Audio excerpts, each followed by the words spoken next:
আর মাত্র আড়াই মাস তারপরেই আসছে বাঙালির শ্রেষ্ঠ উৎসব শারদোৎসব দুর্গাপুজো। মূলত বাঙালি ইতিমধ্যে প্রহর গুনতে শুরু করেছেন।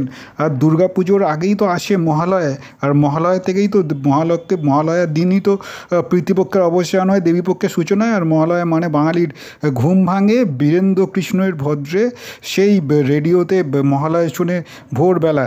তারপরেই শুধুমাত্র, তবে এখন শুধুমাত্র রেডিওতে নয়, বাঙালি টিভিতেও চোখ রাখেন, কারণ একাধিক বেসরকারি টেলিভিশনে মহালয়া হয় এবং তারা তাদের পছন্দের অভিনেত্রীদের মা দেবী দুর্গা রূপে দেখতে দেখতে অভ্যস্ত।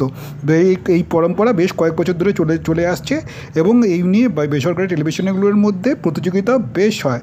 তবে গত বছর যেমন যেমন যেমন স্টার জলসায় জি বাংলার মধ্যে তুল্যমূল্য লড়াই ছিল, দেখা গিয়েছিল জি বাংলায় শুভশ্রী গাঙ্গুলিকে এবং অপরদিকে দেখা গিয়েছিল স্টার জলসা কোয়েল মল্লিককে। এবার শোনা যাচ্ছে আরও একবার মা দুর্গা রূপে এবছরও বাঙালি সকলেই আমরা দেখতে পাবো অভিনেত্রী কোয়েল মল্লিককে দেবী দুর্গা রূপে দেখা যাবে, এমনটাই জানা যাচ্ছে। যে আগামী এবছর প্রসঙ্গত উল্লেখ্য, এবছর 2রা অক্টোবর আর মহালয়া পড়েছে। শোনা যাচ্ছে এবছর স্টার জলসায় দেবী রূপে দেখা যাবে, দেবী দুর্গা রূপে আসবেন অভিনেত্রী কোয়েল মল্লিক। এছাড়াও দেবীর অন্যান্য রূপেও থাকবেন বিভিন্ন অভিনেত্রীরা, টেলিভিশনের ধারাবাহিকে জনপ্রিয় মুখেরা, চেনা মুখেরা থাকবেন।